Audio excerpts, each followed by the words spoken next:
just BB is just vice versa. Yeah, Assalamu alaikum wa rahmatullahi wa barakatuh. Dear brothers, it looks like somebody left their keys here. If you have a Lexus, I don't know what color it is, but the keys, I have it right here with me. If it's yours, please come on. Anybody lost their keys, keychain? Okay, we'll leave it here. If anybody says, huh? The car is all yours. Oh, but I don't like any car. I need to have, some.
You were the MC today?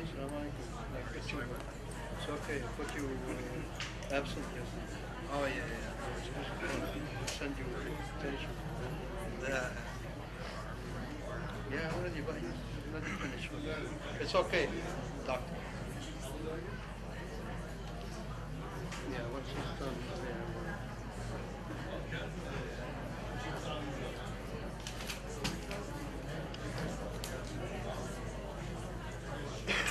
السلام عليكم.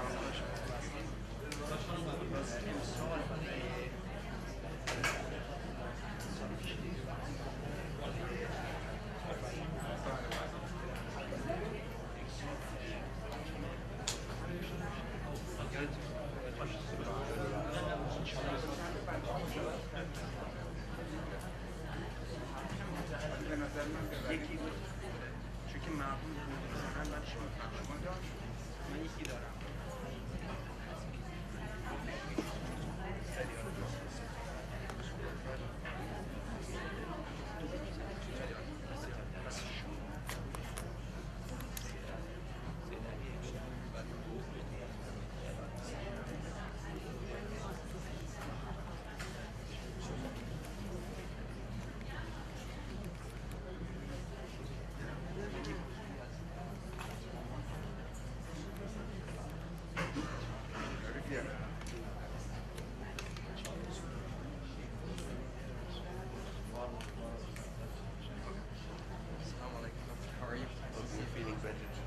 Oh no, I wasn't sick right now. I was just Allah bless you.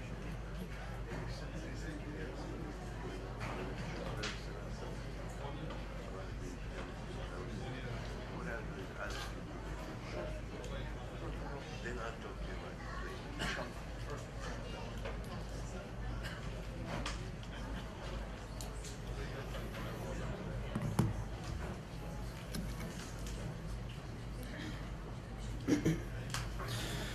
بسم الله الرحمن الرحيم الحمد لله رب العالمين والصلاة والسلام على سيدنا محمد وعلى أهل بيته الطيبين الطاهرين.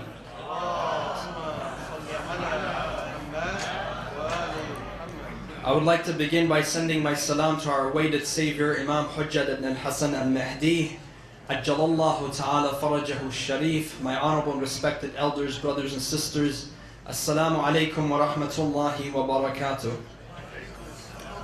I would like to welcome you all here tonight for our blessed nightly Muharram programs. May Allah bless you and your families, and may He grant your ibadat and your du'as inshallah in these auspicious and holy nights. Before we begin the program, I have a few short announcements to make. As many of you know, and Brother Ihtisham was speaking a couple nights ago regarding the annual Jalus procession that we have in downtown Los Angeles. That will be tomorrow starting at 11 o'clock until 4 p.m.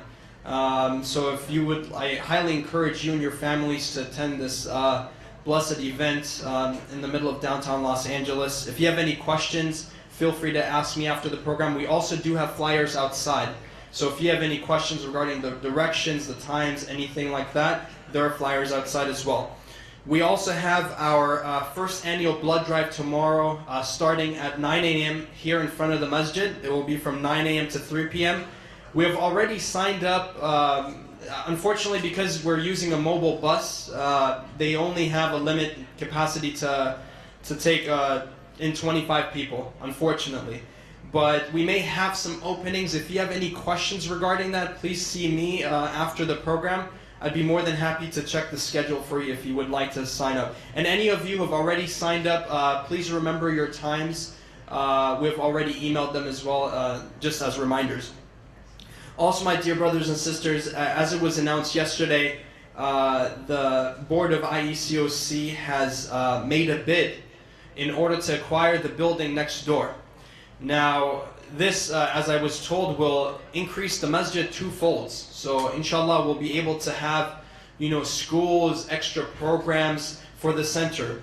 The only thing that we ask this lovely and blessed community is that you keep this in your du'as, especially during these holy nights that it goes through. Again, this is a bid, and we really humbly request for your du'as that inshallah everything goes smoothly, and that we can acquire this masjid in order to expand it. I remember there was a timeline, I think we had a booklet a few years ago that mentioned the progression of the center.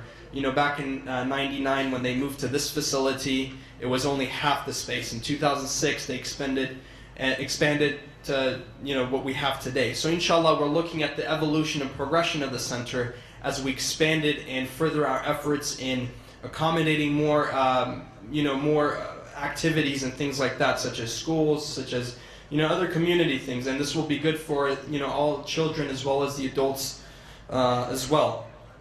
Inshallah, we'll begin the program now with the recitation of the Holy Quran. So please help me welcome our Honorable Hajj Samir Amiri to the podium with a loud salawat ala Muhammad wa ali Muhammad.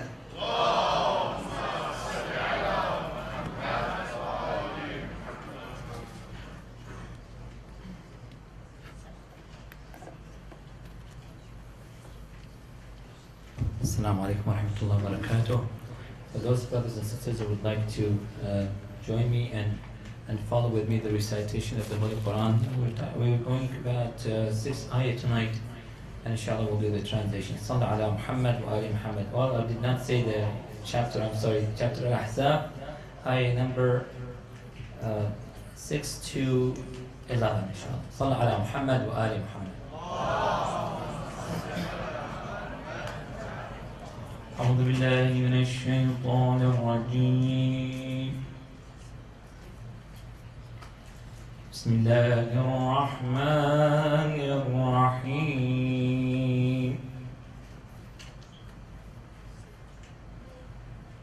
النبي أولى بالمؤمنين من أنفسهم وأزواجه أمهاتهم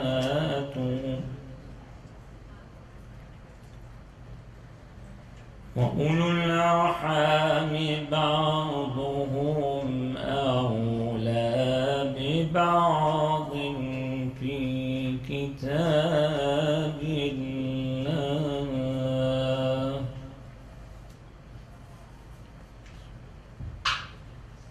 من المؤمنين والمهاجرين إلا أن تفعلوا إلى أوليائكم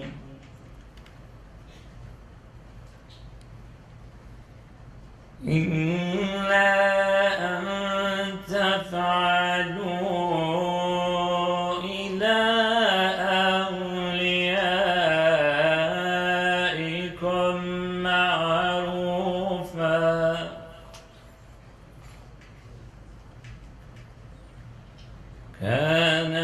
ذلك في الكتاب مسطورا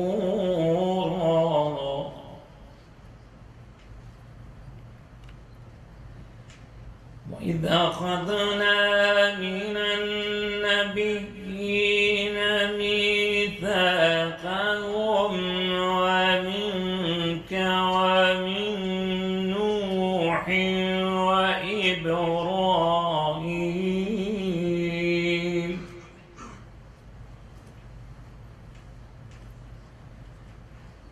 وموسى وعيسى ابن مريم وأخذنا منهم ميثاقا غليظا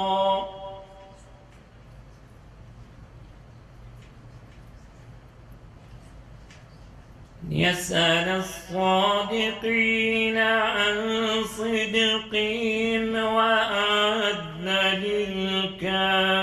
للكافرين عذابا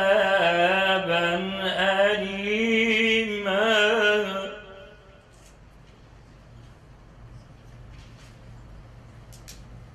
يا أيها الذين آمنوا اذكروا نعمة الله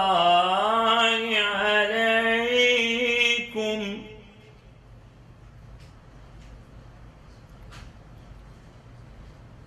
اذكروا نعمة الله عليكم إذ جاءتكم جنود فأرسلنا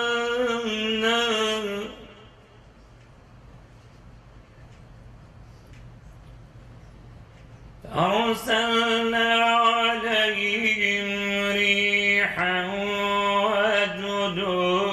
وجنودا لم تروها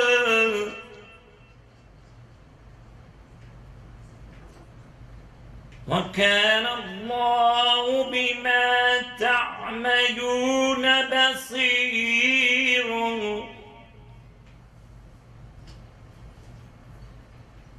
إذ جاءوكم من فوقكم ومن أسفل منكم وإذ زاغت الأبصار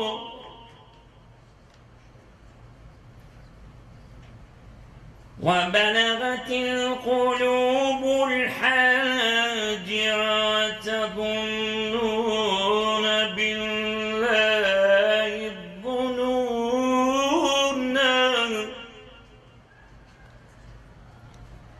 وتظنون بالله الظنونا هنالك ابتلي المؤمنون هنالك ابتلي المؤمنون وزلزلوا زلزالا شديدا آمنا بالله صدق الله العلي العظيم. اللهم صل على محمد وآل محمد. In the name of Allah, the most merciful, the most compassionate. The Prophet has more authority over the believers than themselves. His wives are their mothers. The relatives are closer to each other, accounting to the Book of Allah, than the believers and the immigrants. However, you may show kindness to your guardians. This also is written in the book. We had a solemn covenant with you and the Prophet Noah, Abraham, Moses, and Jesus, the son of Mary. This was a firm agreement. Allah will ask the truthful ones about their truthfulness and prepare a painful torment for the unbelievers. Believers, Recall Allah's favor upon you when the army attacked you. We sent a wind and the armies which you did not see to support you. Allah sees all that you do. Eyes became dull and hearts almost reached the throat when they attacked you from above and below, and you started to think of Allah with suspicion. The believers were tested and tremendously shaken. Sadaqallahu al-Aliyyil Azim. Please recite salawat.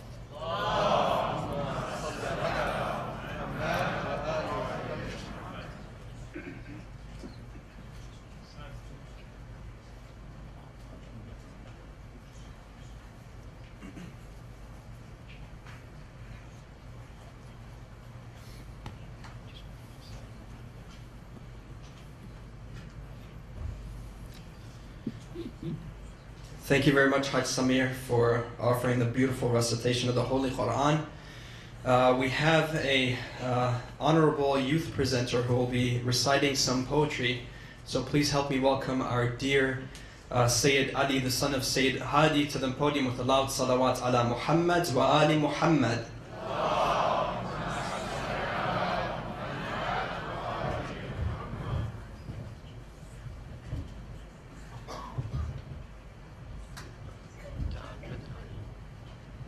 Assalamu alaikum.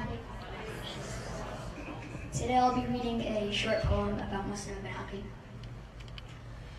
Muslim wanders all alone, they've all left him, no one there. He turns looking left and right. Who will help him? Who will care? Tawa asks him, who are you? Why are you sitting here? Please don't sit here at my door. Please walk away and stay clear. Oh lady, Muslim I am. I've been sent here by Hussein.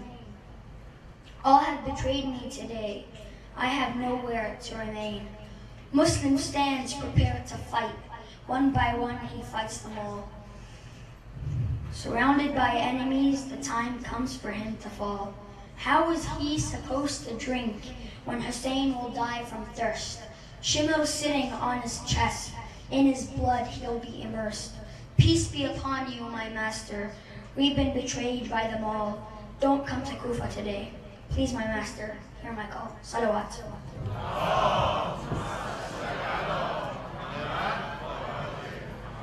Son Sayyid Ali.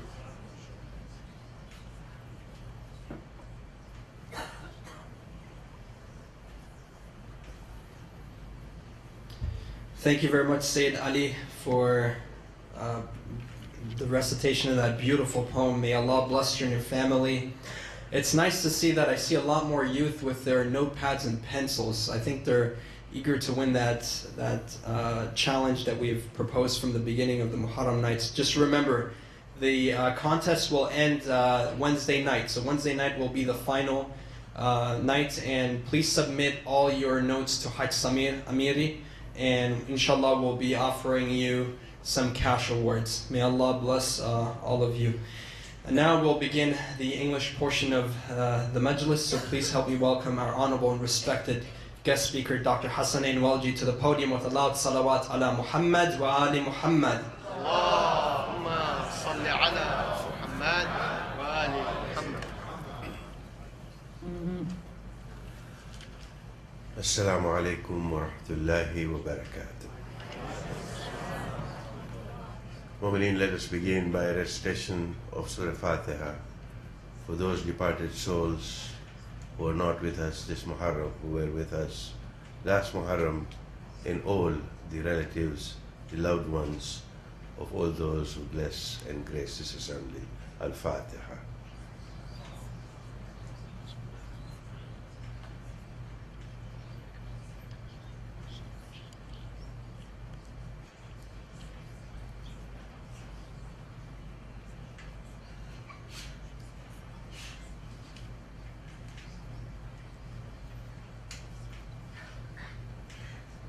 أعوذ بالله السميع العليم من الشيطان اللعين الرجيم. بسم الله الرحمن الرحيم. الحمد لله الذي هدانا لهذا وما كنا لنهتدي لولا أن هدانا الله والصلاة والسلام على أشرف الأنبياء والمرسلين سيدنا ونبينا وحبيب قلوبنا وطبيب نفوسنا أبو القاسم محمد ومن المهديين عترة الطاهرين. أما بعد، قال الله سبحانه وتعالى في كتابه المجيد وفرقانه الحميد وقوله الحق: بسم الله الرحمن الرحيم. قل هل ننبئكم بالأخسرين أعمالا الذين ضل سعيهم في الحياة الدنيا وهم يحسبون أنهم يحسنون صنعا. صلوات.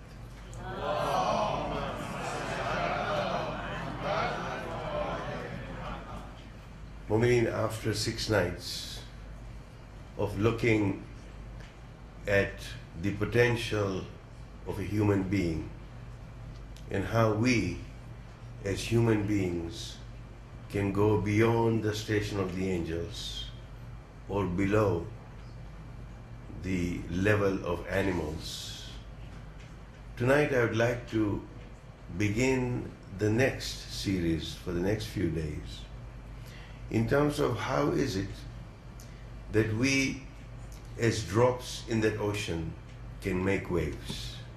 Because when individuals come together and individuals begin the process of reform, then society reforms.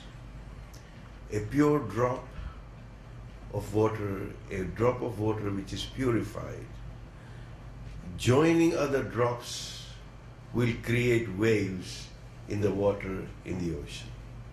On its own, the drop can do very little.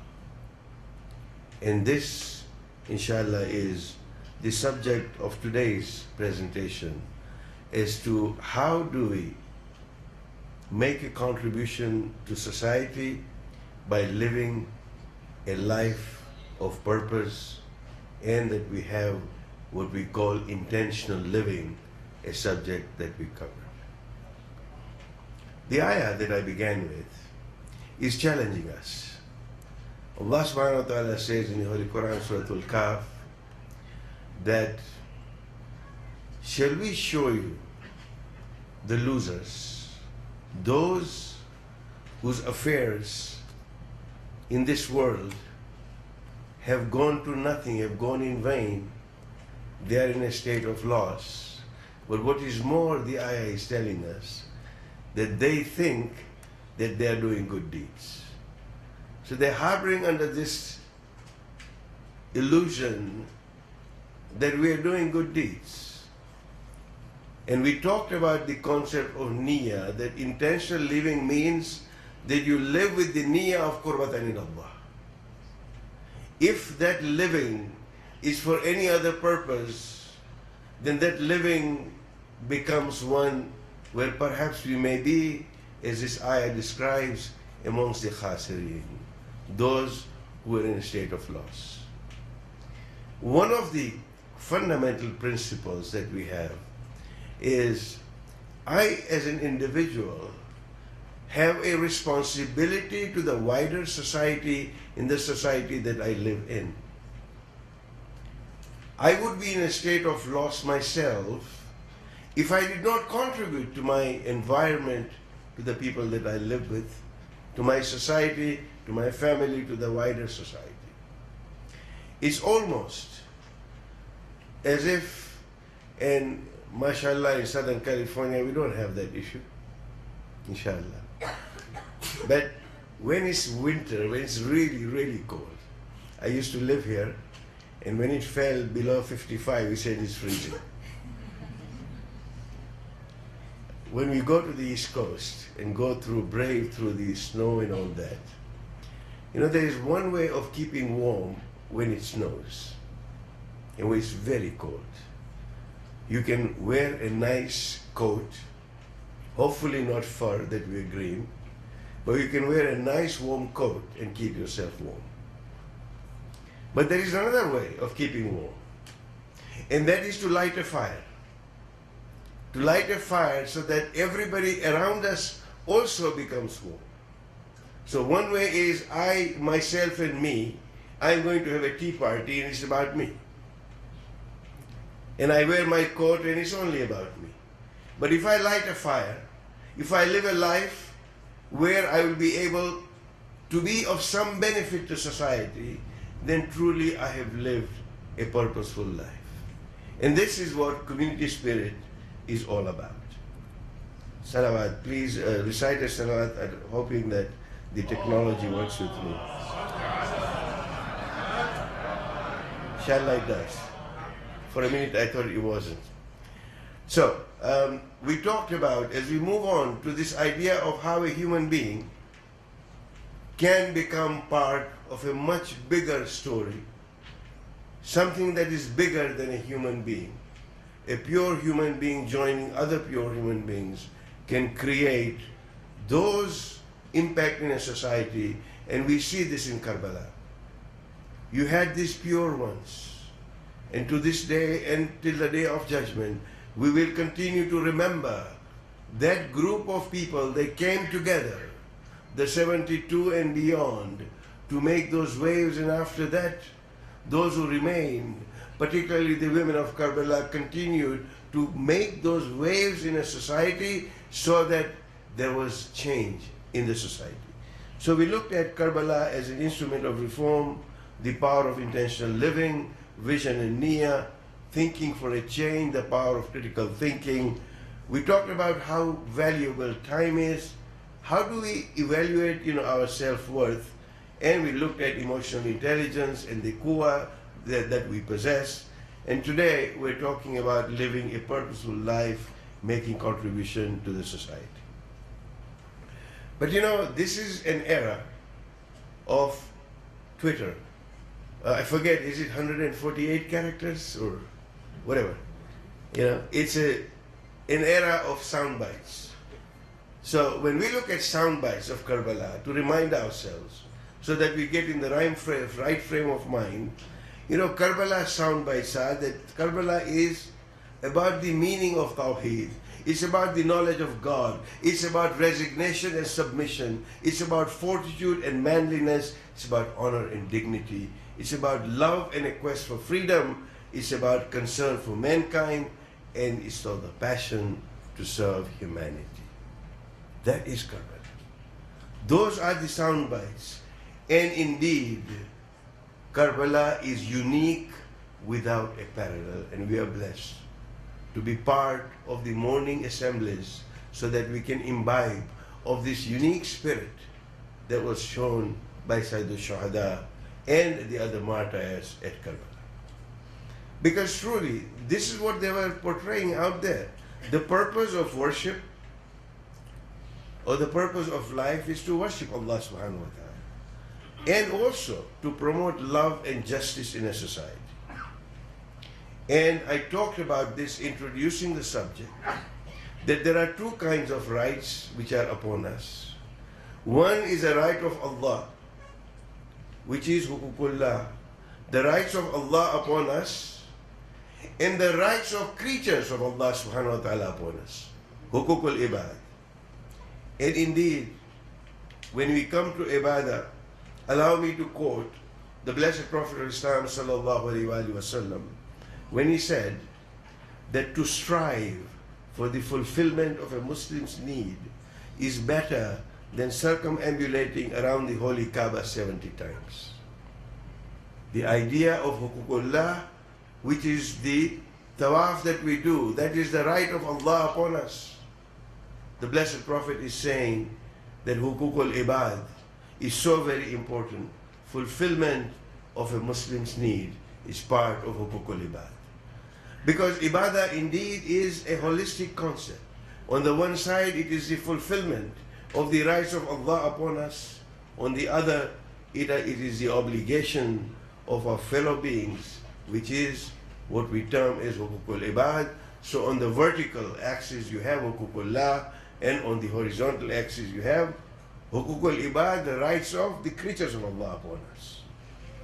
And indeed, when we talk about ibadah, it is, actions in obedience, ta'atillah, and these acts are done sincerely, which we call the niyyah, it's ikhlasun niyyah. These are the two terms that we come where both hukukullah and hukukul ibad can be integrated with these two values in obedience to Allah subhanahu wa ta'ala. And this is done sincerely so that we can attain success. But you know, when we reflect, and let us think together, this is a thinking audience. And this is what we call dawat al-fikr, the idea of thinking, an invitation to thinking, to say that the creatures of God need to have their rights respected, while Allah is in need of nothing. He is not in need of our ibadah. That does not mean that we do not make ibadah. We've been created for it. But He is not in need. It is we. We elevate ourselves to His level to say, Ya Allah, I am your creature, and I am your creature who is worthy of worshipping you. I am elevating myself. Just as a few days I mentioned when Maulana Room says, by praising the sun, you do not increase the brightness of the sun one iota. What you do is you're praising yourself, you're praising your eyes to say, mashallah, I can see and I can understand and I can appreciate the rays of the sun. In the same way, our ibadah is not something that Allah needs, we need it. But the creatures of God need to have their rights respected. They need us to respect those rights. And therefore, it is not a passive acceptance of the rights of others, nor is it an individual affair. What it is that for us as Muslims, the ummah wasata, the nation most balanced, needs to come together to actively struggle against injustice and to ensure that everybody achieves the level of justice that they need. And therefore, we have to work for a socially just world. This is the message of Imam Hussain alayhi salam. No poverty, no illiteracy, no hunger, no want. This is the ideal. And if we cannot do a lot, we can do a little. I'm reminded of a man who was watching another young man on the beach throwing starfish.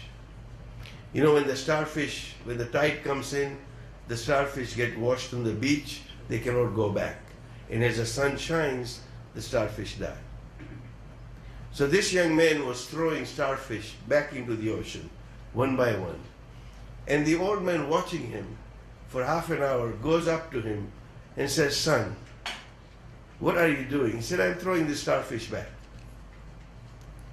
And he said, but there are thousands upon thousands of starfish on the beach. What difference is it going to make? And the young man picks up one starfish, throws it back into the ocean, and said it made a difference to that one. Whatever little that we are able to do with our means. But sometimes, you know, we overthink things. What am I going to do? I can't do much. Or we need resources. There needs to be a strategic plan. There needs to be an organization. We don't have the resources. And we get into what corporate America sometimes call an analysis paralysis. And just to give you some relief, because I apologize, yesterday the presentation was a little heavy, so I'll try and make up for it by making it a little bit more humorous today. So we have this analysis paralysis. What happens is that a person actually falls into a pit, and he is crying out to be lifted out of the pit. So an optimist passes by and says, things could have been worse. A pessimist comes and says, things will get even worse. A philosopher says, you only think you're in the pit. A self-pitying person comes who plays the victim mentality and says, you've not seen anything until you've seen my pit. A news reporter comes and says, can I have an exclusive story? A politician comes and he promises to do something about it, after the elections, of course. And then you have a mathematician who comes and he calculates how to fall into the pit. A scientist calculates the force necessary to get him into the pit. A geologist tells him to appreciate the rock strata while he is in the pit. The city inspector asks him whether he had a permission and a permit to fall into the pit. An educationalist gives him a lecture on the elementary principles of falling into a pit. What will you do? What will you do? The man is trying to get out of the pit. You will take him by the hand, lift him out of the pit, because you are a caring person and you realize that what he most needs now is a hand to get out of the pit and no more analysis. And this is a society that we have. When we try to do something good, there are so many obstacles and we overthink things. Instead of doing the simplest thing, we have the blood drive tomorrow. It's very simple. We will go out and we'll donate our blood. We've done a good deed.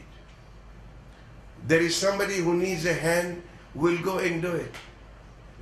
As we progress through society, if we only take care of the smaller things, the world would be a much better place.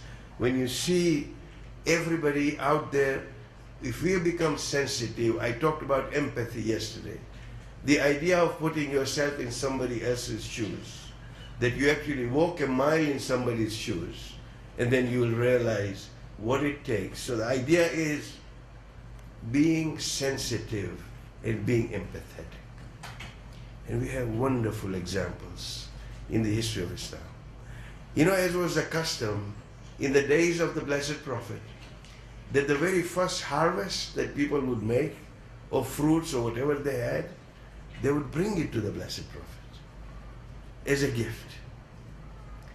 And as was the custom, this man brings a basket of fruit and presents it to the Prophet sallallahu alaihi wasallam.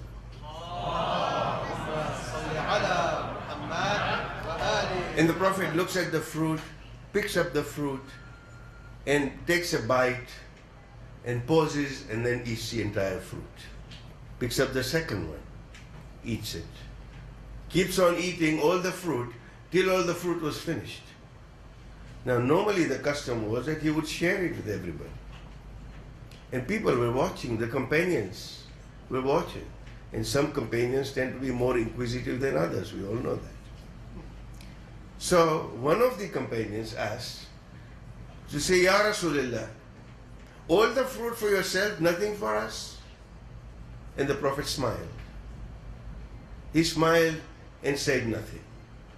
When the man left, they said, tell us, what is this? Why all the fruit?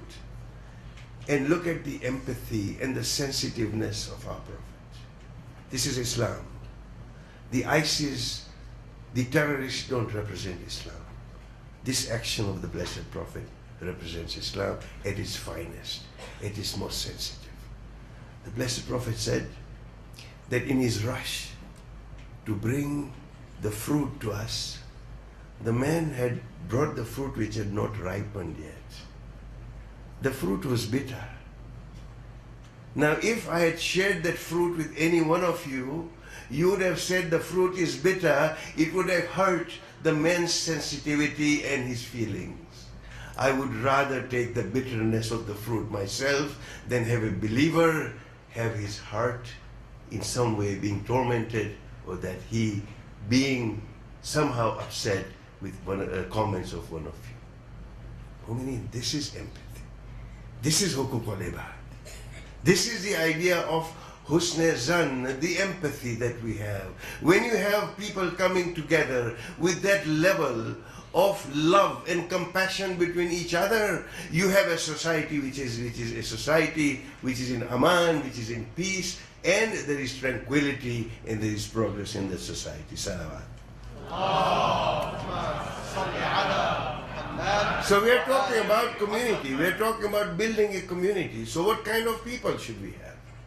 The drops are purified, but what do we do now to create those waves? And once again, Imam Jafar as-Sadiq al-Islam defines the Shia. A man comes to Imam and pays his salutations and says, I come from a certain place, and the Mu'minin there are sending you their salutations, their salams. And Imam asked this question to say, you know, how were your brothers when you took leave of them, when you came? Imam is asking about the believers, about his followers.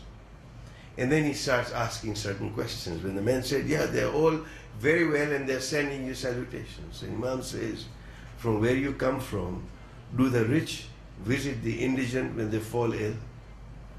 And he said, well, Ya Ibn Rasulullah, they seldom do. Imam says, do the rich seek to know the condition of those who are poor? And he said, rarely. And he said, do the affluent ones help out the poor and the needy? And the man finally says, you speak of attributes which are rare amongst our people.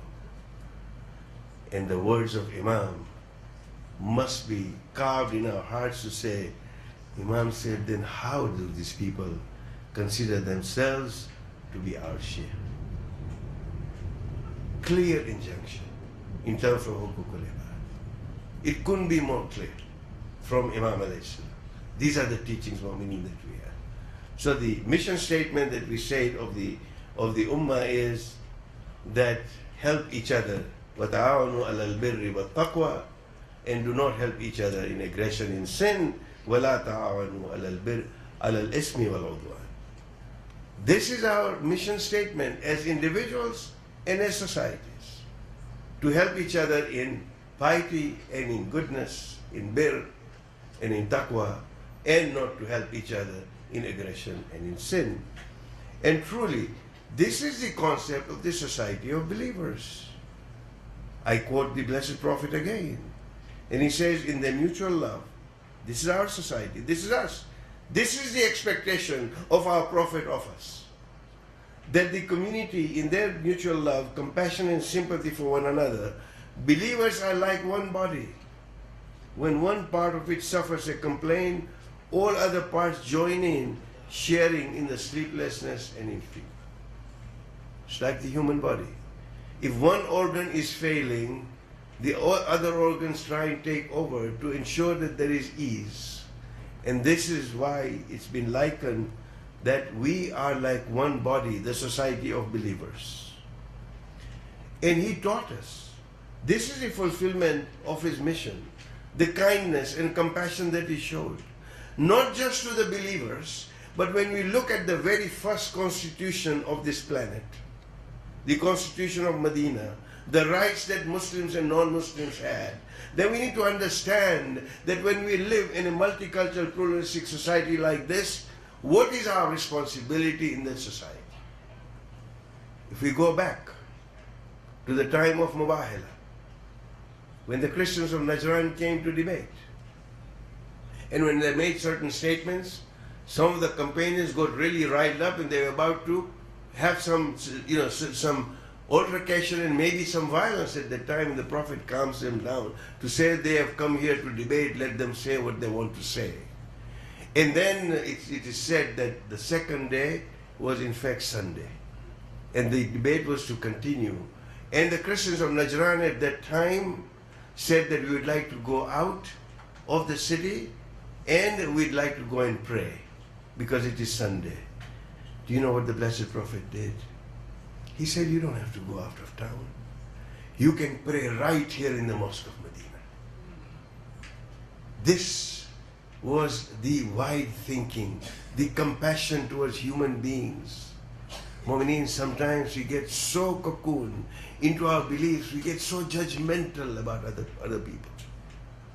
And we tend to have this idea of that complex that we have. Every human being has been created for a purpose. And if there are people of other faiths, we must allow them the dignity and the respect to have their beliefs while we stick on to our beliefs.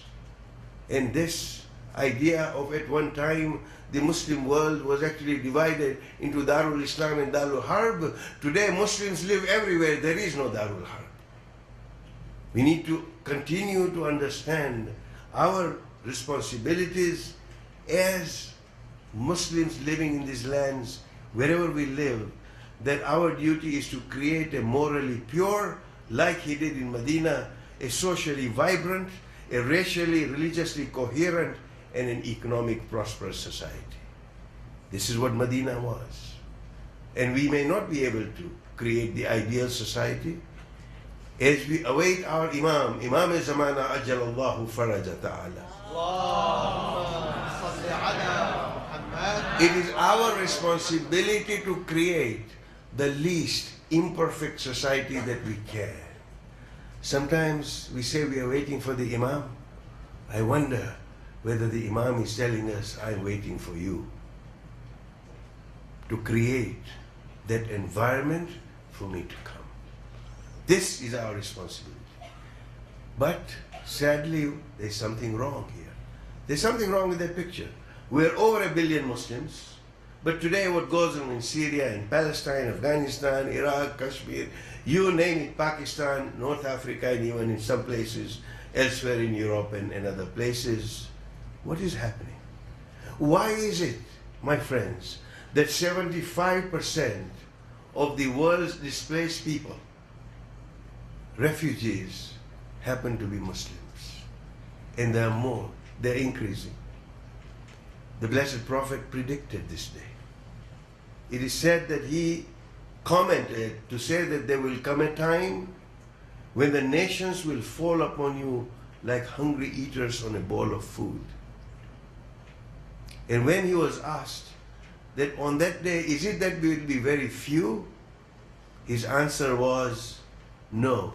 On that day, you'll be very many, but you will be like foam on the surface of the current. You know, you look out for the inspiration point at Corona del Mar, one of my favorite places, and you look up, you see that tide coming in and tide going out, and you see the foam on it, and then the foam disappears. This is what the Blessed Prophet was describing about the Ummah at that time. So we have a joint responsibility. The individuals and the society. The individuals are responsible for society, and the society is also responsible for the welfare of individuals. In the socialist system and in the communist system, the many shades of pink remain, the red may have gone. Their society was all important. The society was supposed to take care of everyone. Here, in the capitalistic, materialist system that we have, what you have is that the individual, I, me, and myself is all the more important.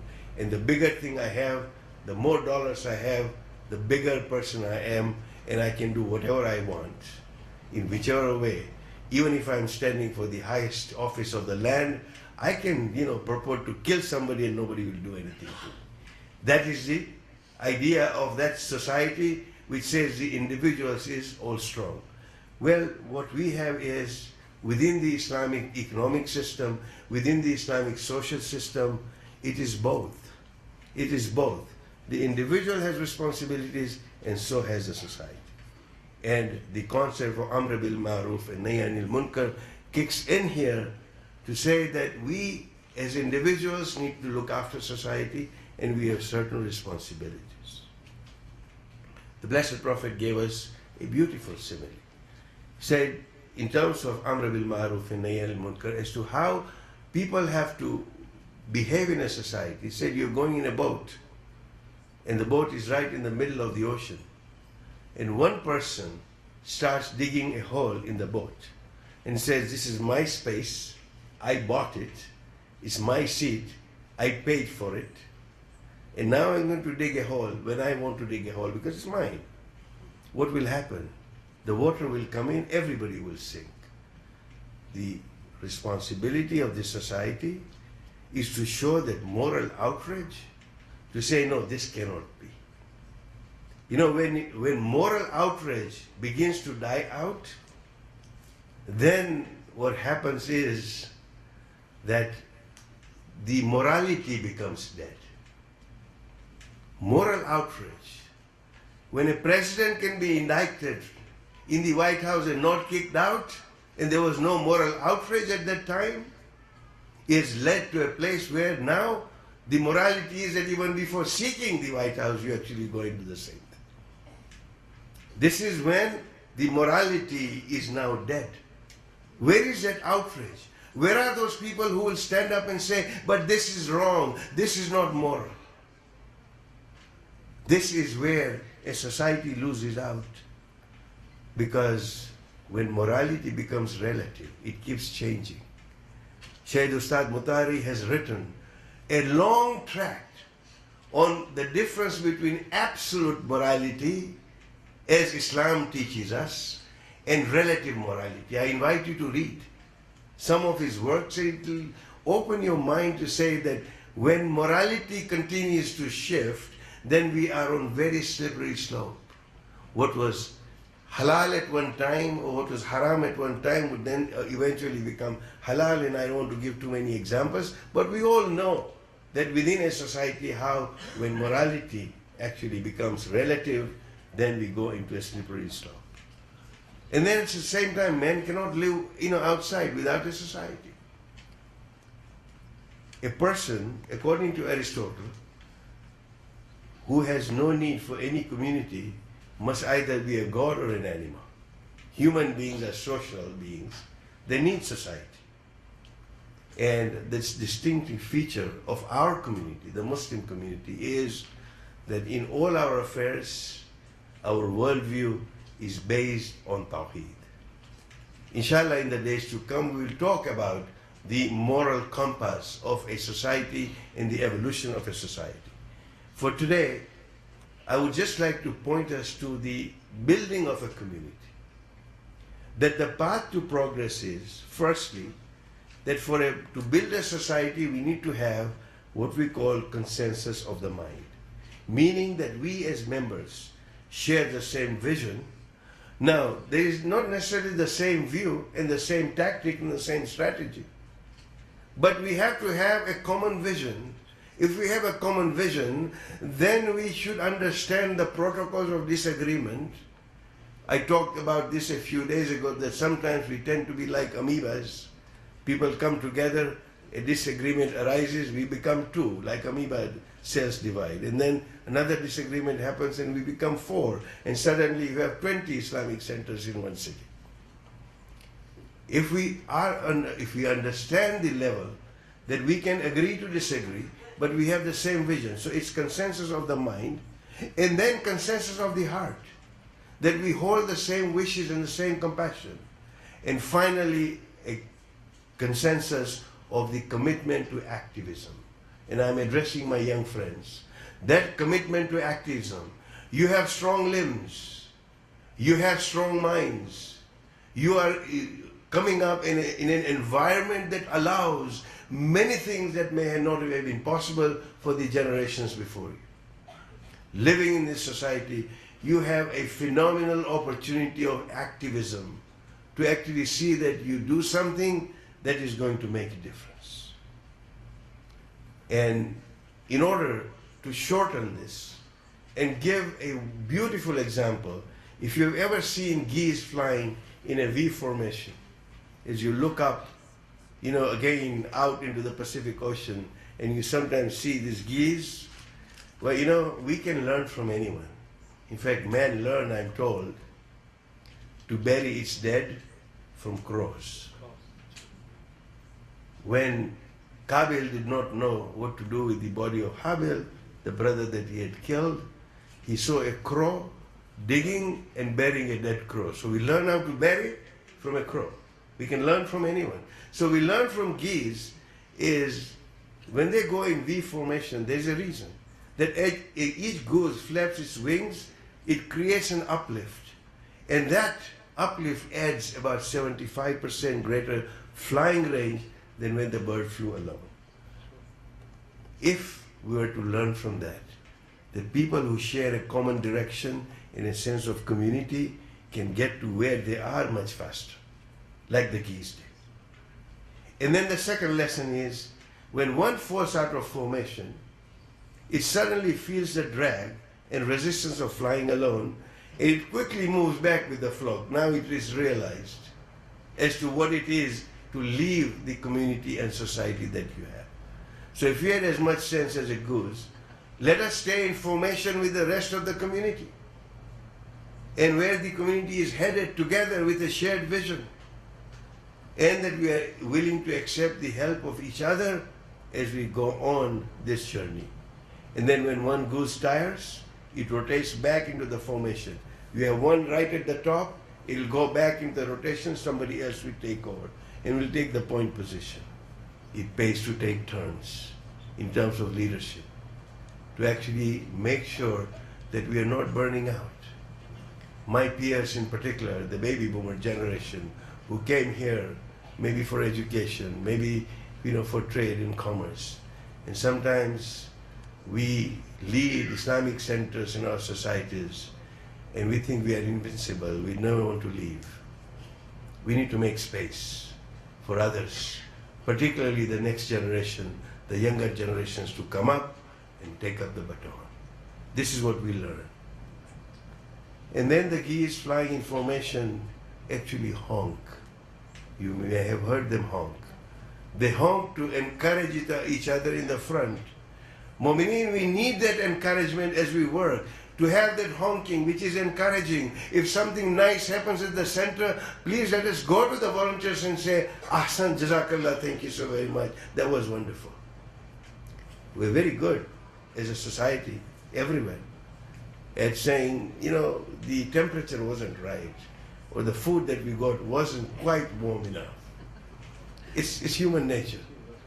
The idea is that if we honk, then the production becomes much greater. And when a goose falls sick or is shot down, two of them form out of the formation, stay with the sick goose until either that goose gets better or is able to fly again, or it dies. If we again had as much sense that we would stand with each other in difficult times as well as when we were strong. Therefore, each member is important. Each member knows that they will be supported in time of need. And Mu'mineen, this is what it means, building a society. And this is the essence of us being a member of any society, any center, that you care about the well-being of community and humanity.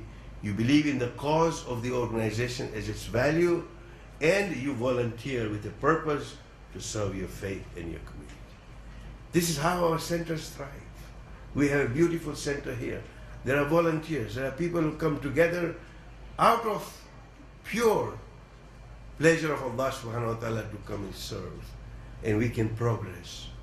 Mu'mineen, on that note, at the risk of saying this is a commercial break, I would like to actually introduce an organization that has been formed to serve the Shia in Southern California. Some of you may have heard of it. It is called the Shia Muslim Council of Southern California. Brother Salam Hariri is here. Please talk to him. And there are others who will talk to you about the vision and the mission of organizations like this, where we can come together and we can be strong. We'll be distributing some postcards for you to know the activities. Please come and join us. Let's make this. This center is a member, so are other centers. We have almost 22 centers, Islamic centers in this area. 15 of them happen to be members of the Shia Muslim Council. We're working on the others to become members so that we have a voice. When we formed the Shia Muslim Council, the idea was that suddenly the rest of the Muslims would actually started taking note that we were included in representations to the government, to the authorities. Before that, as Shia, we did not have a voice. And this is something, is an example of what we can do when we come together to be able to have that society so that we can serve Allah subhanahu wa ta'ala. And this is people coming together. So my young friends, just some pointers. What is it that we can give? Well, you can give your intellectual capital. The diversity of skills, talents, expertise, experience in this very room is just unbelievable.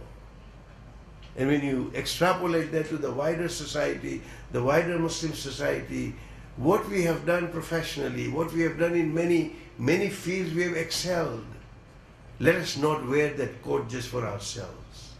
Let us light that fire so that we are able to serve community and humanity.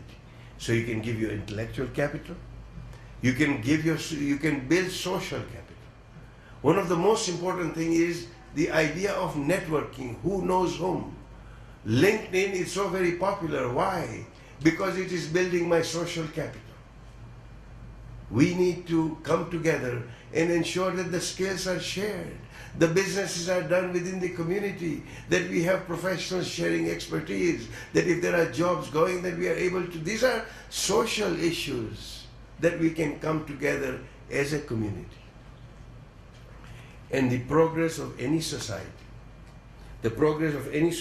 can only be when there are more people ready to give and less people ready to take.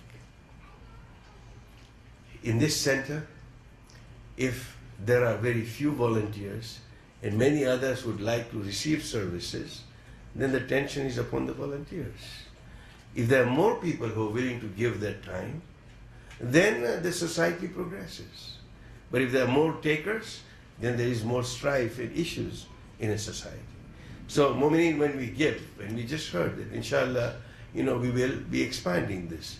And we pray to Allah subhanahu wa ta'ala that not only the next, but the next and the next and the next, and maybe one day we have the whole block to ourselves to be able to create a center of excellence in every which way that we want. This is who we are. But in order to do this, there are different kinds of people in a society. I talked about backbones and wishbones yesterday. I like to have this analogy go further to say we have the flint, the sponge, and the honeycomb when it comes to giving. The flint is that you really have to hit it hard with a stone to get a little spark. You try so hard and maybe you might get a little spark. Alhamdulillah, at least you got a little spark. And there are some people who like sponges. The more you squeeze, you'll get some little out of it. And you have people who will give their time, their resources, but you really have to pressurize them to do that. And then you have got these honeycombs that you go near it and you actually see the honey coming out. You don't have to ask for it. You can just go and take and lick that honey. So let us be honeycombs, not sponges and flints when it comes to contributing. Because the Blessed Prophet Islam sallallahu alaihi wasallam has said, both that the wealthy who does not wait to spend in the way of Allah until a needy comes to his door, but goes to the abode of the poor to mitigate his suffering, is a true muttaqi. Definition. Yes, taqwa is in the mosque. Taqwa is how you have your huququllah. But there is taqwa also in huququl ibad, and this is what the Blessed Prophet is teaching us. Mu'mineen, as to how much is to be given and what is the limit of giving, is the example that has been set in Karbala by Imam Hussain alayhi salam.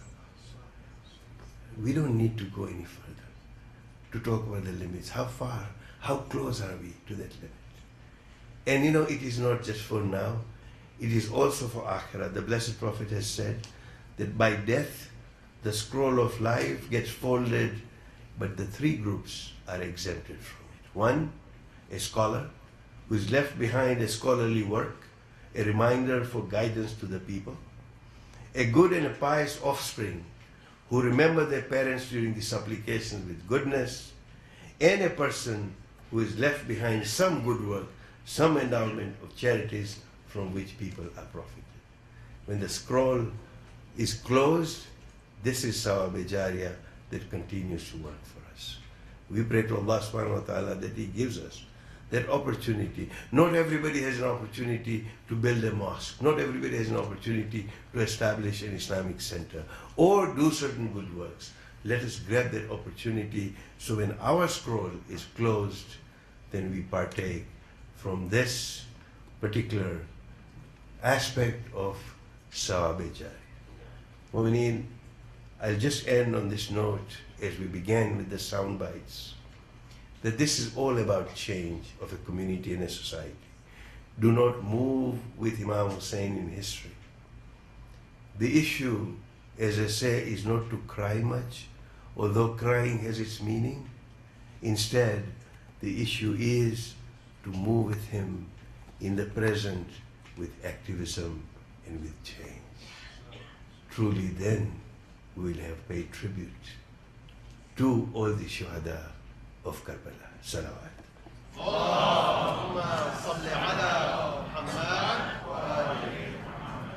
Mu'minin, tonight we remember a very poignant exercise and an event in Karbala. Those of you who come from Iran know, and many other places, that there are these tazia which are set up as passion plays, enacting the role in Karbala. It was this time that I read that when a passion play was being enacted, they were trying to find somebody from amongst the community to become Hormala. And everybody refused. That we will take any other part, but we will not take the part of Hormala. They could not. And they bring some non-Muslim and says, all you have to do is, you have to do nothing. All you have to do is point an arrow at the infant who is at the other end. That's all you have to do. You don't even have to actually take an aim. Just need to point, and you're not going to release that arrow. And the man says, explain to me what is happening. When the story of Hazrat Ali Akbar was related to him, he throws the bow and arrow and said, I cannot do this. Mu'minin, these were the Muslims. These were the Muslims who did what they did on that day to Imam Hussain alayhi salam and his 6-month-old baby. This is a tragedy of Karbala. When Imam alayhi salam gives this istighasa of Hal min nasirin yansurna, it is related that baby Ali Asghar throws himself out of the crib. Imam goes back and takes the baby to say that the baby is so thirsty, maybe these tyrants may have some mercy. He lifts the baby up. Mu'mineen, there is a symbolism here. There was the human element of taking the baby in front of people, those who were bent on destroying Islam. And the other symbolism was the divine symbolism, because Imam knew, but this was the symbolism of taking the baby and said, this baby has done nothing to you. This baby has done nothing to you. The baby has not had water for 3 days. And the baby is on his last breath.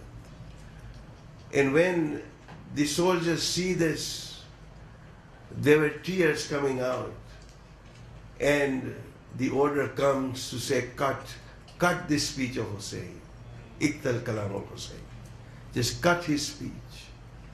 And Hormala, and before I go to that, when Hormala was caught, I don't have the eloquence to say what Hormala did. When Imam was holding the baby Mu'mineen, what Hormala did, I cannot even say it. But when Hormala was ultimately caught, to say, oh Hormala, did you ever cry in Karbala? Did you ever have a weak moment in Karbala? He said, yes.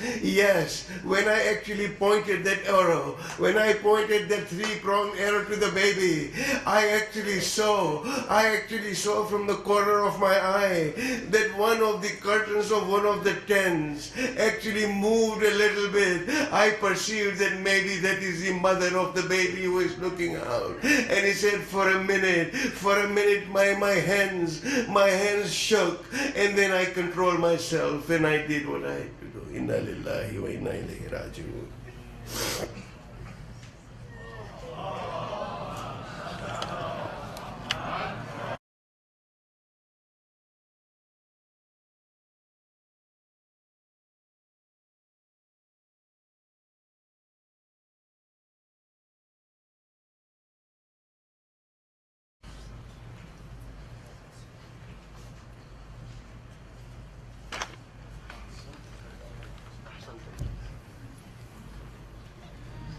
Thank you very much, Dr. Hassanain, for that inspiring and powerful lecture and empowering our community, because that's something that we need to always be reminded of, to have that sense of unity, to have that sense of responsibility that each and every single one of us are have a duty towards each other as Muslims, as people living in the United States, and may Allah bless you and your family. I really mean that from the bottom of my heart, and thank you so much again on behalf of our community for being here with us during these holy nights. May Allah bless you. I have a few announcements to make before we begin the Farsi program. As the Honorable Doctor mentioned, that the Shia Muslim Council of Southern California is actually an organization that started about 2 years ago. And we have flyers outside for you. If you guys have any further questions or want to get involved, all the information is there. It's www.shiamuslimcouncil.org. So please feel free to take a flyer outside. Also, we've been requested to extend these holy nights, the program for one extra night. So initially we had it until October 13th, Thursday, but inshallah it will continue until next Friday. So if any of you would like to continue coming, please welcome your friends and family. Everybody is welcome. So inshallah, October 14th, Friday, will be the last night of our Muharram program. Also, on one quick note regarding the dear youth that are taking great notes, just remember that there are only there are prizes for everybody. So even if you don't come in top place, we will also have some prizes for you as well, just as a way to encourage all of you to participate. Inshallah, we'll begin the Farsi program in the next few minutes, so if you would like to leave, please feel free to do so. Sallu ala Muhammad wa ali Muhammad.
Go ahead if you want to present him.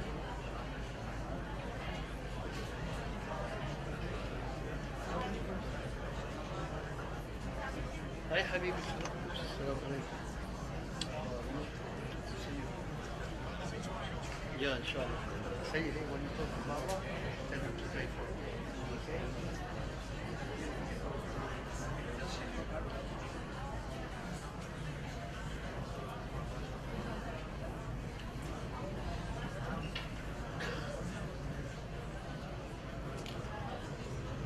My dear brothers and sisters, before we continue on to the Farsi portion of the lecture, I would like to humbly remind you all, as we offer dinner and drinks and sweets after the program, please do your best to try to dispose of them in the trash bins, because unfortunately what ends up happening, and we've been reminded by our neighbors, that there's some leftover trash outside. And unfortunately that gives us a bad reputation, and the last thing that we want is to be known for leaving trash outside. And please try to do your best in order to if you see any trash, or if you see anything in the way, please do it the community a favor and try to throw them away. I know we have a few trash cans inside the lobby area, so please feel free to just throw them there. Thank you. Now we'll begin the Farsi lecture, so please help me welcome our honorable and respected Dr. Taqi to the podium with a loud salawat ala Muhammad wa ali Muhammad.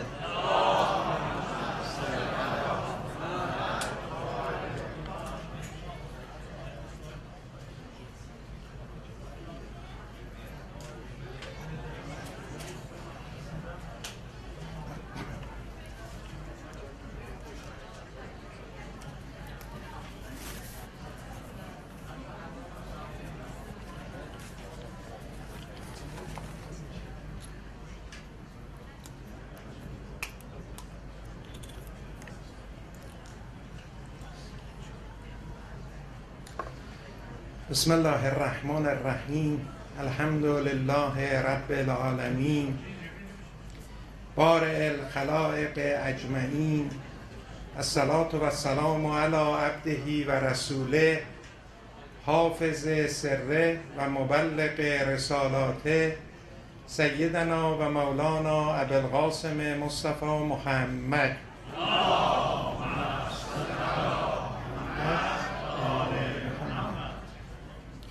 و علی اهل بیته الطیبین الطاهرین المعصومین. اعوذ بالله من الشیطان الرجیم.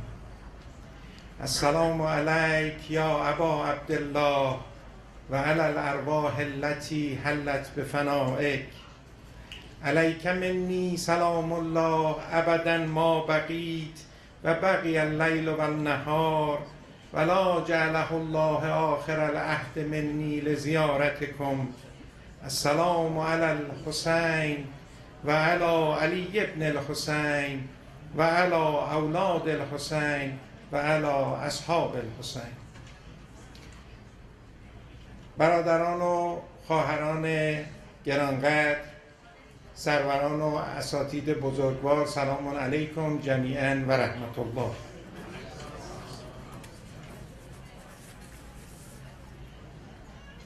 هرگزم نقش تو از لوح دل و جان نرود. هرگزم نقش تو از لوح دل و جان نرود. هرگز از یاد منان سرو خرامان نرود. از دماغ من سرگشته خیال دهنت به جفای فلک و غصه دوران نرود. در ازل بست دلم با سر زلفت پیوند. در ازل بست دلم با سر زلفت پیوند تا ابد سر نکشد و سر پیمان نرود. هرچه جز بار غمت بر دل مسکین من است، هرچه جز بار غمت بر دل مسکین من است، برود از دل من و از دل من آن نرود. آنچنان مهر توام در دل و جان جای گرفت که اگر سر برود از دل و از جان نرود. گر رود از پی خوبان دل من معذور است، درد دارد چه کند گر پی درمان نرود. هر که خواهد که چو حافظ نشود سرگردان، دل به خوبان ندهد و از پی ایشان نرود. صلوات محبت بفرمایید.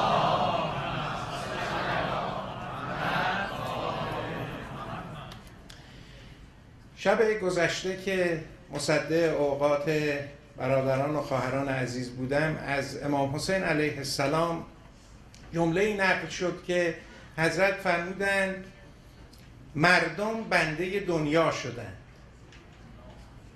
تا زمانی که دنیای اونها اداره میشه دنبال دین نمیرن. امروز یک آیه رو از قرآن پیدا کردم که خداوند هم بر این نکته تأکید می‌فرمایند و من الناس من یعبد الله علی حرف. از مردم کسانی هستند که خدا رو عبادت میکنن ولی به صورت حرفی، به صورت جانبی. و من الناس من یعبد الله علی حرف فان اصابه خیر اطمئن بهی. اگر به اونها یک کار خیری خوبی برسه از این عبادتشون قبولش دارن. و ان اصابته فتنه انقلب علی وجهه خسر الدنیا و الاخره. و اگر مصیبتی به اونها برسه از دین برمیگردن، میگن دین چی، خدایی چی، دنیایی چی، ببین چه به سر ما آمد. خسر الدنیا و الاخره.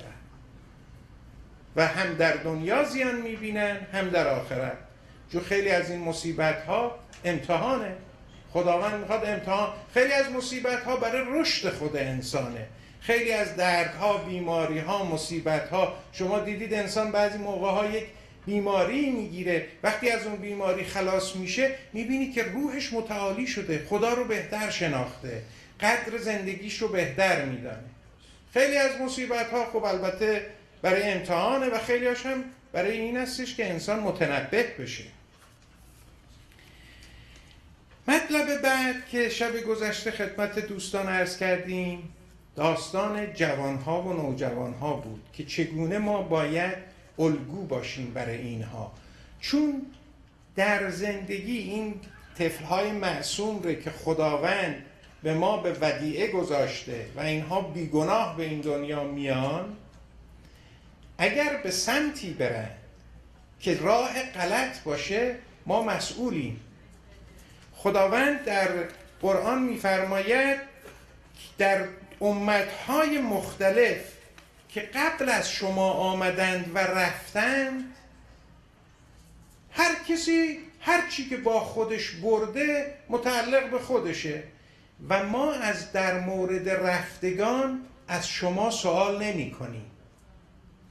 اینجا انسان منتظره که خداوند بفرماید خب شما هم همین فقط کار خودتون رو از شما سوال میکنیم، در مورد آیندگان هم از شما سوال نمی کنیم. ولی میبینیم خداوند میفرماید ما فقط در مورد رفتگان از شما سوال نمی کنیم. چرا؟ چون در مورد آیندگان ما مورد سوال قرار میگیریم، چون کاری که ما میکنیم در زندگی که درش هستیم اثر میذاره تو زندگی آیندگان. در نتیجه خداوند اگر در بچه های ما، فرزندان ما به راه غلط کشانده بشن، خداوند ما رو مسئول میدانه. خداوند میفرماید تلک امت قد خلت لها ما کسبت و لکم ما کسبتم. اونهایی که رفتن هر چی که بردن مال خودشون، شما هم هر چی که کسب میکنید برای خودتون. ولا تسألون عما کانوا یعملون.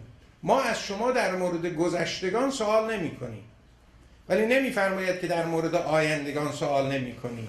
و این یک نکته است. عرض کردم دیشب خدمت دوستان که امام حسین علیه السلام چون خودش یک الگو بود، حضرت قاسم سلام الله علیها فرمودن عمو جان در راه تو، چون تو الگوی من هستی، در راه تو شهادت از عسل برای من شیرین تره. ما باید خودم هر کدام از ما یک الگویی باشیم برای جامعه آینده، برای بچه ها.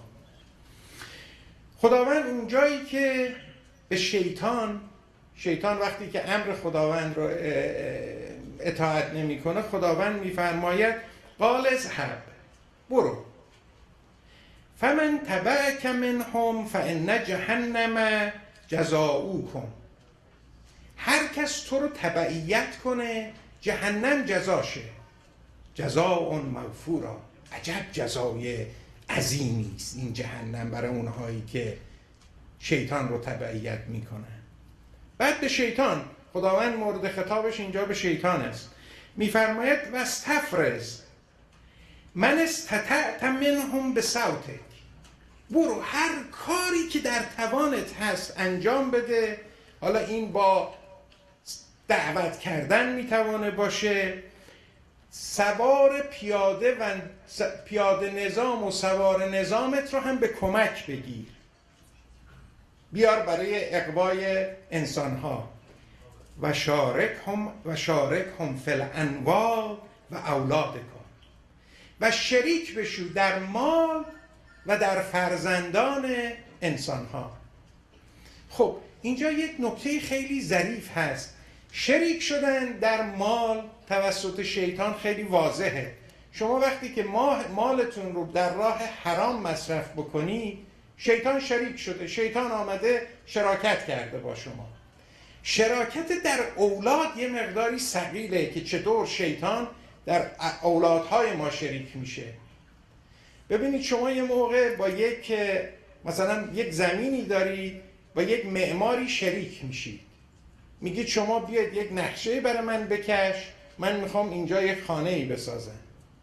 شریک شدن شیطان هم همینطوره. شیطان میگه من نقشه رو میکشم که اولاد شما چگونه بزرگ بشه، شما برید اون نقشه رو اجرا کنید، ما با هم شریکیم. چون برای از بین بردن بیگناهی فرزندان هیچ راهی بهتر از گناه کردن نیست.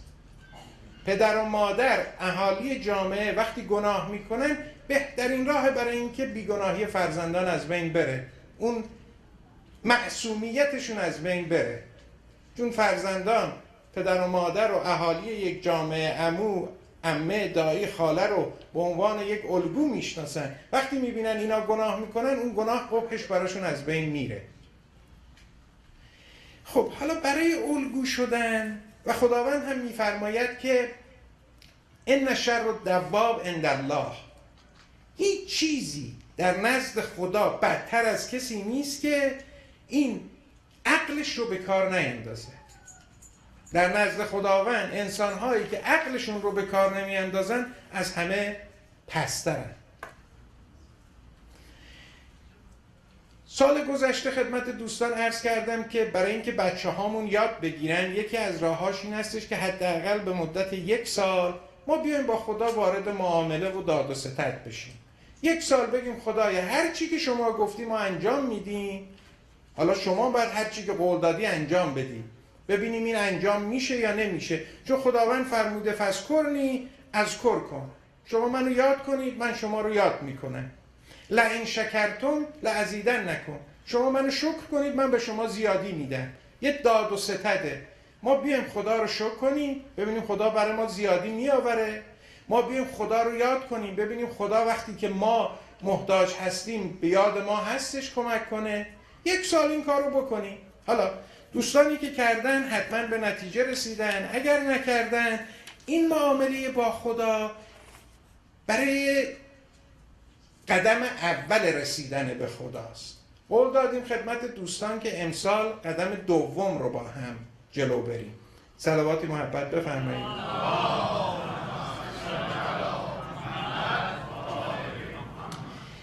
برای اینکه قدم دوم رو شروع کنیم بنده باید خدمت دوستان چند تا لغت عربی رو که ما هر روزه به کار میبریم ترجمه نه تحت لفظی، ترجمه معنایی بکنم. ما هر روز چندین بار میگیم بسم الله الرحمن الرحیم. ترجمه این اون چیزی که تو اذهان هست و ترجمه شده به فارسی میگن به نام خداوند بخشنده مهربان یا به نام خداوند بخشنده بخشایشگر. در این ترجمه فقط به نامش درسته، بقیهش غلطه. به خاطر اینکه خداوند، خدا یعنی صاحب. الله صاحب هست ولی معنی الله صاحب نیست. مثلا شما میگید ده خدا یعنی صاحب ده، کت خدا. الله یه معنی خیلی والایی داره. الله از ریشه اله یعنی الاله و ولهه گرفته شده. اله و ولهه رو حالا خدمت دوستان عرض میکنم باید یه مقداری صبر داشته باشید چون اینها مهمه برای اون قدم دومی که امسال انشاءالله با هم قرار برداریم. اله یعنی اون موجودی که قابل پرستشه. الله اسم ذاته، یعنی تمام صفات نیک خداوند در الله جمع شده در کلمه الله. هر چی که صفت نیک تو این کلمه جمع شده و هر چی که صفت بد اینجا از خداوند بری شده. یعنی یک موجودی که قابلیت پرستش داره، یه موجودی که اگر قرار بود مثلا ما به عنوان یک کسایی که خدا رو نمیشناختیم به ما میگفتن که اگه بخوام یه چیزی درست کنیم شما بپرستید، ما میگفتیم اگه اون چیزی که میخواید درست کنید ما بپرستیم باید دارای تمام صفات نیک باشه و از تمام بدیها بری باشه تا ما بپرستیم. این معنی کلمه اللهه. یعنی الله اون چیزی که از تمام بدیها بریست، تمام خوبیها درش جمعه. و این کلمه واله رو شما شنیدید، میگن واله و شیدا، یعنی اون چیزی که جهانیان در حیرتن از این که یک انتیتی، یک وجودی هست واجب الوجود که تمام خوبی ها درش جمع شد. پس بسم الله الرحمن الرحیم، به نام اون چیزی که قابلیت پرستش داره و جهان شیدای اونه، جهانیان شیدای اون هستن. حالا دوستان اینها خیلی خلاصه است. ابن عباس یک بار خدمت حضرت امیر مؤمنین یک شبی بودن، بعد میدانید در تفسیرها وقتی میخوانید میبینید که خیلی به ابن عباس رجوع میکنن، میگن ابن عباس گفت این چنین، ابن عباس گفت از امیر مؤمنان شنیدم که گفت آنچنان. ابن عباس گفته که یک شبی ما خدمت حضرت امیر بودیم، حضرت شروع کرد بسم الله رو ترجمه کنه، اون بی اولش رو که شروع کرد تا صبح طول کشید، تمامم نشد. خود من وقتی که این رو شنیدم تعجب کردم که چطور یه به اون کوچیکی اینقدر ممکنه ترجمه داشته باشه. روی کنجکاوی رفتم یه مقداری راجع به این به شروع کردم تحقیق کردن و با این اطلاعات ناقصی که دارم میتوانم تمام امشب و این شبهای آینده رو راجع به اون به برای شما توضیح بدم که به حرف جاره، اسم بعد خودش رو مجرور میکنه و چه معناهایی داره، چرا به وقتی که میاد اول اسم الف اسم میفته مینویسیم به و سین و میم. خلاص خیلی داستان داره. اصلا بسم الله چی؟ به نام خداوند چی؟ چیکار میخوایم بکنیم به نام خداوند؟ به نام خداوند بخشنده، حالا به قول خودمون اون ترجمه ای که غلطه، مهربان چی؟ همش در اون به نهفته، اون به اول بسم الله. ولی خب از حوصله این بحث ما خارجه. الله، پس قرار شد که وقتی که از این به بعد میگیم بسم الله بدانیم الله اون چیزی است که قابلیت پرستش داره و تمام خوبی ها در اون جمعه و از همه بدی ها بری است. الرحمن الرحیم، رحمان بودن و رحیم بودن از بخشندگی و مهربانی خارجه، به خاطر اینکه اگر قرار بود بخشنده مهربان بود باید میشد بسم الله الجواد رؤوف، یعنی به نام خداوند جواد بخشنده، رؤوف یعنی مهربان. رحمان و رحیم بودن خیلی معنای وسیعی داره و خداوند اینجا وقتی که معنای رحمان و رحیم رو میفهمیم که خداوند چقدر برای انسان عظمت و کرامت قائل شده که خواسته انسان رو تحت پوشش این رحمانیت و رحیمیت در بیاره. رحمان و رحیم هر دو از ریشه رحمت میاد، منتها با هم خیلی فرق دارن. رحمت یعنی شما دیدید مثلا یک موجودی که میاد دل شما رو میشکنه، اینا شما یک حالت رحمت در قلبتون پیدا میشه، دوست دارید یک لطفی، کمکی، بخششی به این بکنی. رحمت خداوند از این خارجه. رحمت خداوند شامل بخشندگی، شامل لطف، شامل مهربانی، شامل همه این اوصافی که تو این محدوده قرار میگیره توی کلمه رحمت هست که ریشه رحمان و رحیم از این رحمت میاد، یعنی خداوند مهربان بخشنده رؤوف. حالا رحمان یعنی خداوندی که رحمتش فراوانه، با کلمات نمیشه توضیح داد. مثلا وقتی میگیم رحمت خداوند فراوانه، یه کسی فکر میکنه که خیلی زیاده، تو ذهن هر کسی زیاد یه اندازه داره، ولی انسان وقتی معرفت پیدا میکنه میفهمه هر چیزی که از طرف خداونده رحمته. انسان وقتی که به یک فکر میکنه میبینه هر چیزی که در دنیا خداوند آفریده رحمت بوده. رحمت مثل رحمان مثل عطشانه. عطشان میدانید انسان وقتی که خیلی تشنه هست میگه من عطشان هستم، وقتی تشنه معمولی هست نمیگه من عطشان هستم. عطشان یک حالت زیادی درش گنجیده. رحمان هم همینجوری، یعنی خداوند رحمتش انقدر هر چیزی که هست رحمت خداونده و این رحمت رو بدون اینکه هیچ تفاوتی بین انسانها قائل بشه یا حتی بین جمادات و حیوانها، به همه میبخشه. انسانی که کافره، انسانی که مسلمه، انسانی که مشرکه، انسانی که اصلا خدا رو قبول نداره، خداوند رحمتش رو بهش میده. از نظر در این دنیایی که توش هستیم، از نظر غذا، دوا، خانه، مسکن، خوراک، هر چیزی که شما فکر کنید در داخل این رحمانیت خدا گنجیده و به همه هم میده. به حیوانات، به جمادات، به نباتات. خورشید هر روز میاد به همه میتابه، نمیگه من مثلا این خدا رو قبول نداره ما به این نمیتابیم، به اونایی که خدا رو قبول دارن من رحمت خداوند هستم. هیچ منتی هم بر کسی نیست. رحمانیت خدا هیچ منتی بر کسی نداره. خداوند از اون لطفی که داره که ما رو آفریده به همه هر چیزی که براش تلاش بکنن تو این دنیا میده. ولی این عطشان، وقتی که انسان خیلی هم تشنه باشه یه پارچه آب بخوره تمام دیگه تشنگیش از بین میره دیگه. رحمانیت خدا هم یه روزی از تمام میشه برای انسان ها. چه روزی است؟ اون روزی که ما از این دنیا میریم. روزی که ما از این دنیا میریم رحمانیت خدا برای ما به اتمام میرسه.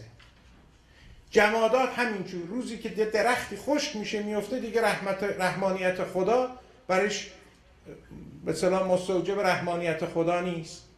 رحمانیت خدا انسان ها تا وقتی که تو این دنیا هستن بدون این که هیچ فرقاً توفیقی قائل بشن، خداوند به اونها این رحمانیت رو میده.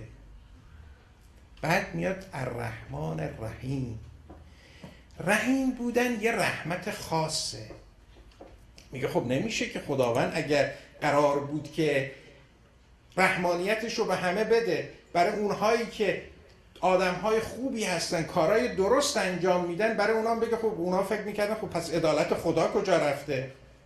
اگه قراره ما هم که خدا رو اونها هم که خدا رو نمیشناسن مثل ما باشن چه فرقی میکنه؟ پس ما هم دنبال خدا هستن چرا بریم؟ اینجا خداوند رحیمیتش میاد. رحیم مثل حکیمه. یه نفر که حکیمه این حکمتش همیشه ادامه داره. خداوند میفرماید من برای اونهایی که دنبال روی من هستن، آدمهای درستکار هستن، فرمان الهی رو اجرا میکنن، من برای اونها یه چیز خاص دارم، یه رحمت خاص دارم که این رحمت خاص من تمام بشون نیست. حتی از این دنیا هم که برن باشون ادامه پیدا میکنه. چون ما بدونید دوستان، ما به رحمت خدا تو اون دنیا بیشتر نیاز داریم. تو این دنیا به هر حال یه آدم فقیر با یه آدم ثروتمند به هر حال اموراتشون میگذره. اونجا فرق بین جهنم و بهشته دیگه. فرق بین این نیست که مثلا نون و پنیر باشه یا نون و بوقلمون باشه.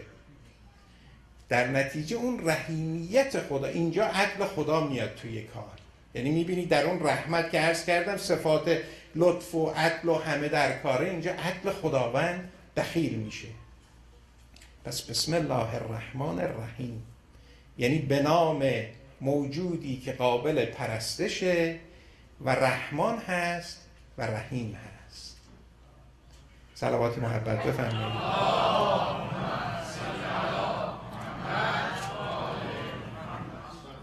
بعد میرسیم به الحمدلله. خیلی نکته توی این الحمدلله هست. اینجاست که انشالله دوستان دقت کنن، اینجا خیلی مهمه. کلمه حمد تشکیل شده از ه، میم، دال. دوستان من امشب در نظر بگیرید فقط ترجمه عرض میکنم، من اصلا لیاقت ندارم اینها رو توضیح بدم، فقط ترجمه. ه، میم، دال.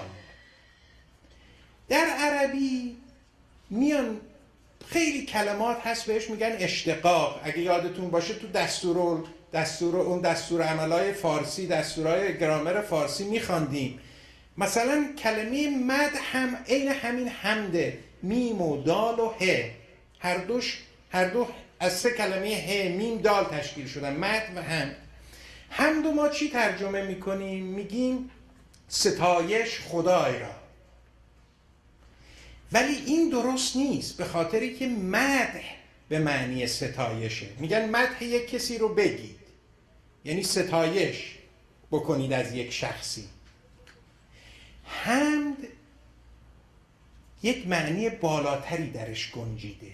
ما یک سپاس داریم، یک ستایش داریم.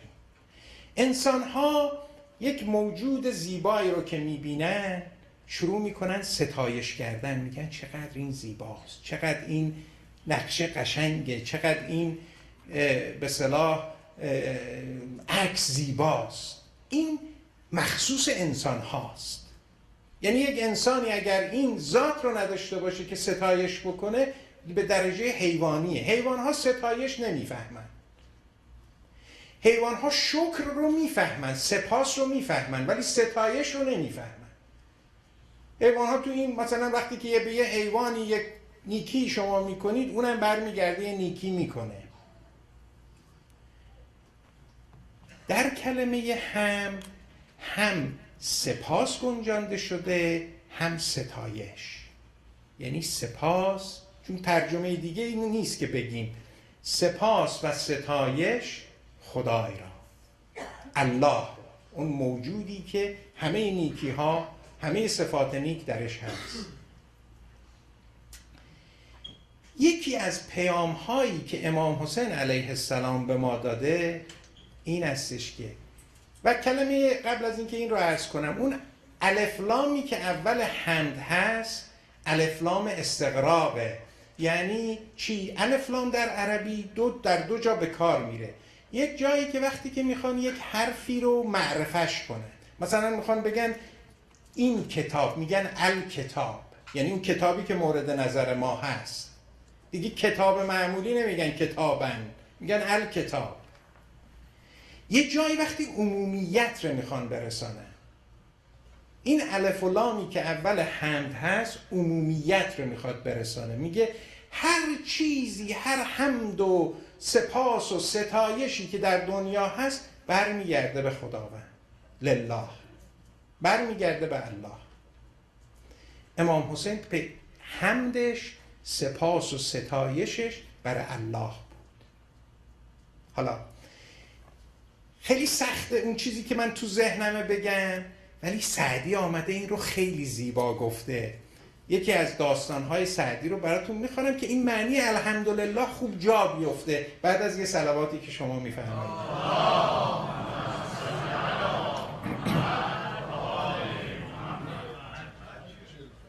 شاه سلطان محمود غزنوی یک غلامی داشت، اسمش ایاز بود.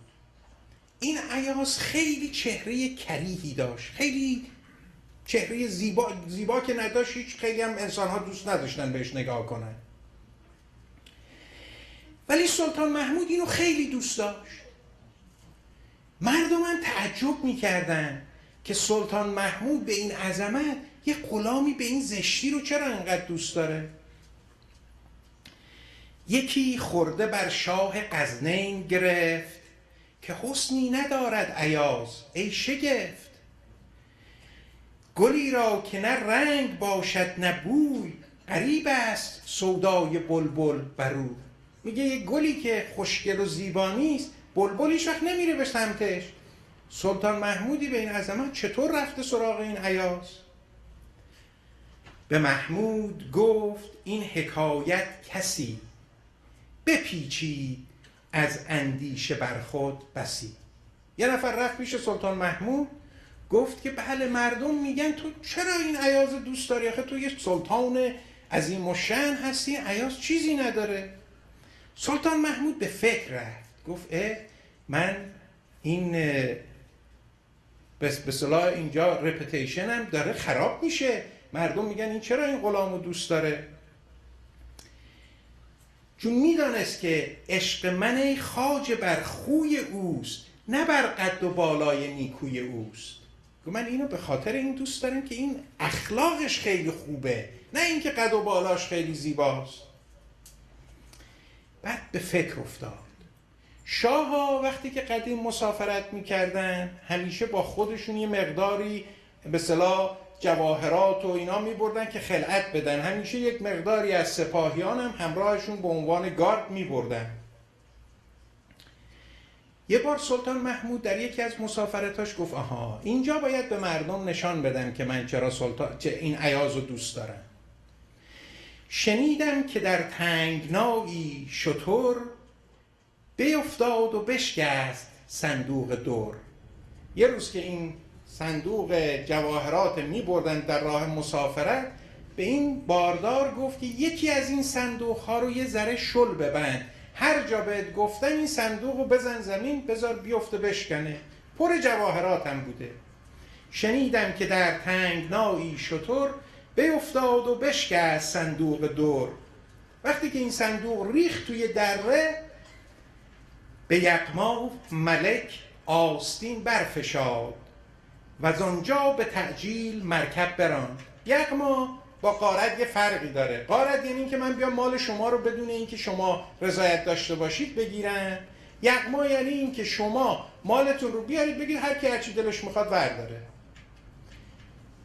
سلطان محمود اینجا گفت برید، به سربازا گفت برید هر کی هرچی برداشت مال خودش. منم وای نمیسم تماشا کنم. خودش به اسبش تازیانه زد و رفت.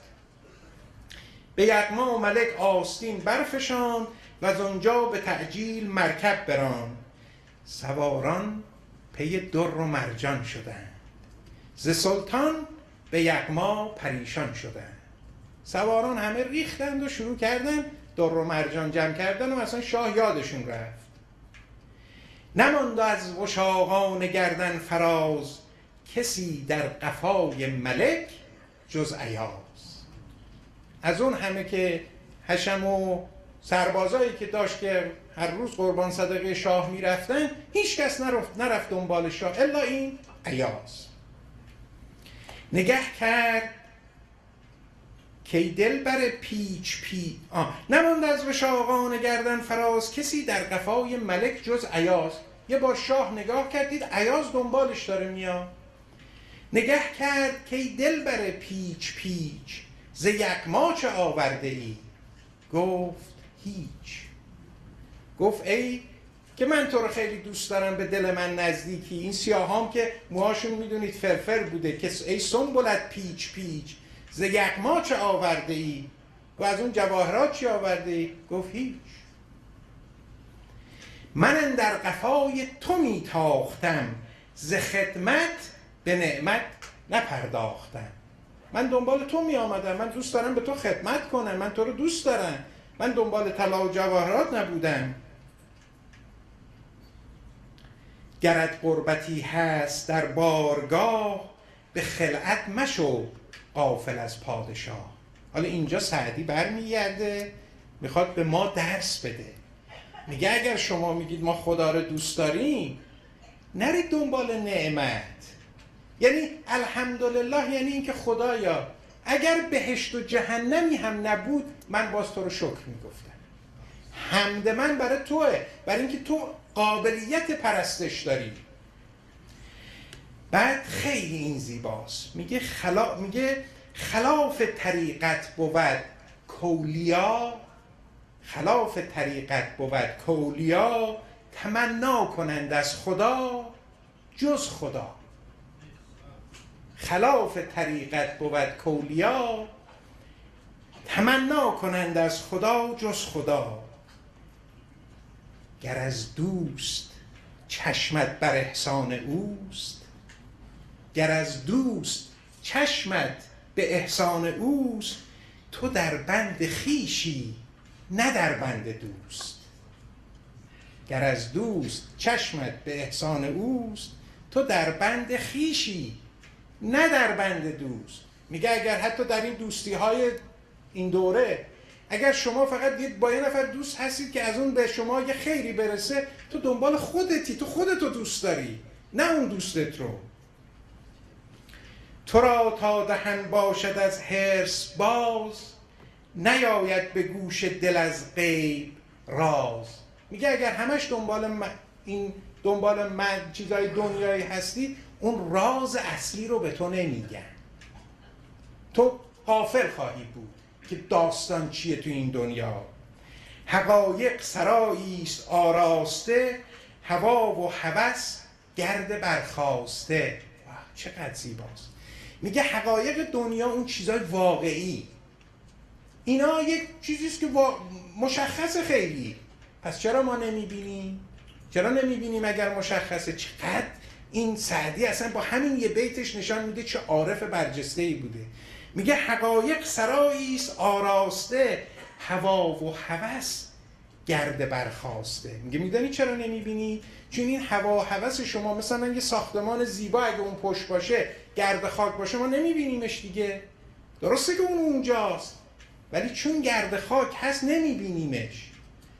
میگه حقایق سرایی است آراسته، هوا و هوس گرد برخاسته. میگه این هوا و هوس ماست که نمیذاره ببینیم، اگر نبود ما میدیدیم. نبینی که جایی که برخاست گرد، نبیند نظر گرچه بیناست مرد. میگه هیچ وقت ندیدید که یه جایی که گرد خاک بلند میشه دیگه حتی مردی هم که چشم داره نمیتوانه ببینه. نبینی که جایی که برخاست گرد، نبیند نظر گرچه بیناست مرد.